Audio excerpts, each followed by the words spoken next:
क्या नीतीश के फैसले से पीएम दफ्तर में बेचैनी मची हुई है? 12 सांसद किधर जाएंगे नीतीश के? जरा इसे हम लोग समझने का प्रयास करें, बहुत महत्वपूर्ण है।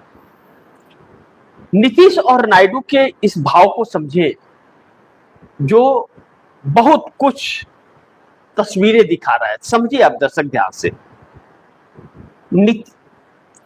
नीतीश के, मैंने कहा कि नीतीश के फैसले से पीएम दफ्तर में बेचैनी, 12 सांसद किधर जाएंगे? जब यह सवाल उठता है तो क्या नीतीश ने किया मोदी से जो मुलाकात किया है, ऐसे दिन मोदी के आ गए कि कोई भी कुछ भी बोल करके जा रहा है। यही एक वक्त था मोदी का कि मोदी मोदी मोदी मोदी, हर हर मोदी, घर घर मोदी बातचीत हो रही थी। अब करणी सेना जो भारतीय जनता पार्टी की अगुवाई करती है, करणी सेना ने कसम खा लिया लाखों को एकत्रित करके कि हम अपनी भूल सुधारेंगे, भारतीय जनता पार्टी को कभी भी वोट नहीं देंगे, कसम हम खाते हैं। अब सोचिए, मां भवानी की कसम वह खा रहे हैं कि हम अब मोदी को कभी वोट नहीं देंगे, हमने गलती किया उसे अब सुधारेंगे। मतलब मोदी को वोट देकर के जो गलती किया उसको सुधार करेंगे, हम वोट अब कभी नहीं देंगे। कौन? जो मोदी हारे या जीते या कुछ भी करे उन्हीं को वोट देते थे, वह यह काम कर रहे हैं। तो जब वह कर रहे हैं और सी वोटर के सर्वे की चर्चा लगातार चल रही है कि 86.8% भारतीय जनता पार्टी और एनडीए गठबंधन के खिलाफ हो गए हैं वोटर, तो ऐसे में बिहार में जो हार हुई है और भारतीय जनता पार्टी का किला ढह गया बांकीपुर, तो नीतीश कुमार अगर मिलने जा रहे हैं प्रधानमंत्री मोदी से, उस हार के बाद बेचैनी है तब, तो नीतीश कुमार से और भी बातें हुई होंगी, क्योंकि इंडिया गठबंधन के डर से जो पार्लियामेंट के अंदर नहीं जा पा रहे हैं, तो इसकी भी चर्चा हुई होगी कि यह क्या हाल आपने कर लिया, क्यों भाग रहे हो आप? क्योंकि जवाब इसलिए मोदी साहब के पास नहीं है क्योंकि एनडीए गठबंधन के मिनिमम कॉमन प्रोग्राम पर सरकार नहीं चल रही थी, सरकार भाजपा और मोदी के एजेंडे पर चल रही थी।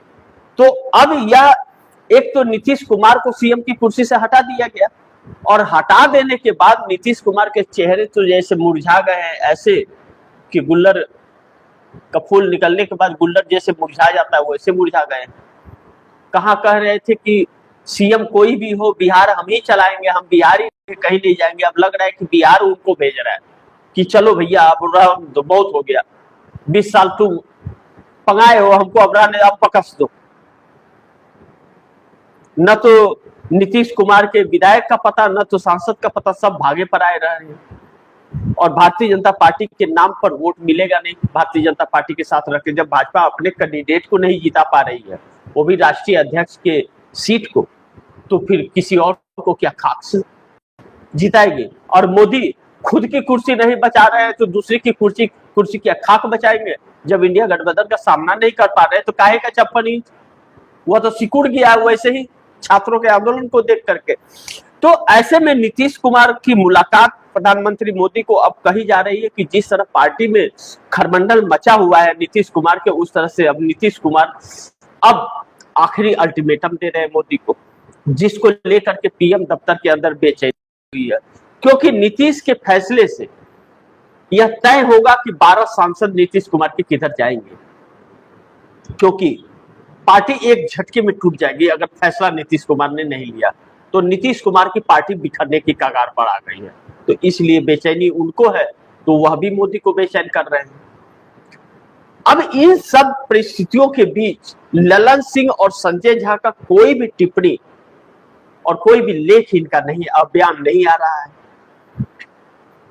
तकरीबन 70 सांसद वैसे ही सम्राट चौधरी को सीएम के रूप में नहीं देखना चाहते थे, उस वक्त भी जब वो बन रहे थे और आज भी। ऐसे में बांकीपुर सीट हारने के बाद में एनडीए गठबंधन के अंदर क्या हाल है वह तो बात की बात है। नीतीश कुमार की पार्टी बेहाल हो गई है, इस बात से इनकार नहीं किया जा सकता। अब तो ललन सिंह यह सोचने लगे हैं कि अब उन्हें 2029 में अपना सीट बदलना पड़ेगा, जहां भूयारों की वोट प्रतिशत की संख्या ज्यादा हो वहां से सीट चुनाव लड़ेंगे, नहीं तो चुनाव ही हार जाएंगे। तो जब नेता यह सोचने लगे अभी से और यह फीलिंग आ रही है, तब तो फिर इसका मतलब कि सरकार हिली हुई है। अभी अब यह कॉन्फिडेंस टूट के आएगा तो मोदी, यह तो रहा नहीं।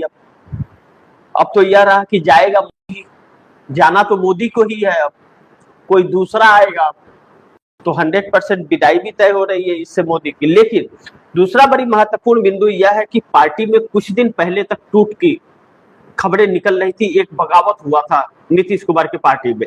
वह बगावत अब रंग लाने लगेगा अगर नीतीश ने सही वक्त पर फैसला नहीं लिया। इस कारण से भी नीतीश कुमार मोदी से मिलने गए थे, यह भी चर्चा चल रही है। लेकिन दूसरी तरफ चंद्रबाबू नायडू के झटके से मोदी सरकार हिलने लगी है। अब चंद्रबाबू नायडू क्या 18 सांसद के पलटने की तैयारी में है चंद्रबाबू नायडू के? क्योंकि अब वह समझ गए कि नहीं भैया, अब तो एक दिन भी गंवाना बहुत बड़ा संकट पैदा कर सकता है।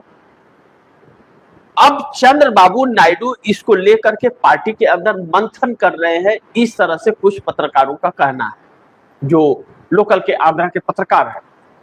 उनका कहना है कि अब चंद्रबाबू नायडू को समझ नहीं आ रहा है क्या करें ना करें। अगर मोदी के साथ रहते हैं तो 29 चुनाव भूल ही जाए कि चुनाव जीतेंगे भी। यह सोचे कि अब कितने लोगों को बचा लिया, अपना वजूद बचा लिया जाए।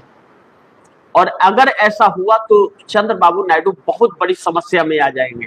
राजधानी के चक्कर में बहुत से दोस्तों के पैसे फंसवा दिए हैं और खुद की सारी पूंजी लगा बैठी है वहां पर, फिर बाद में कंगाल हो जाएंगे। और मोदी के साथ अगर रहे तो 100% चुनाव हार जाएंगे। जब मोदी ही नहीं बचेंगे तो वह क्या, उनकी क्या मदद करेंगे? मोदी अपनी मदद नहीं कर पा रहे तो चंद्रबाबू नायडू की क्या मदद करेंगे?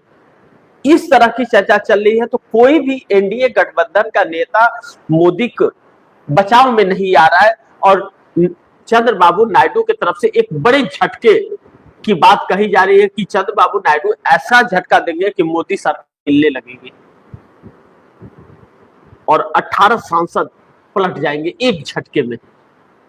और चंद्रबाबू नायडू को वक्त नहीं लगेगा। 2018 में ट्रेलर दिखा चुके हैं चंद्रबाबू नायडू।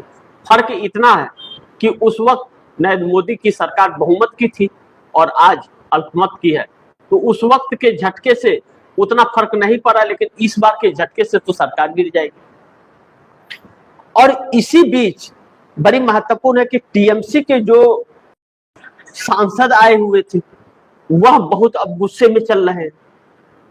20 सांसदों को ला करके ऐसे मझधार में मोदी ने छोड़ दिया।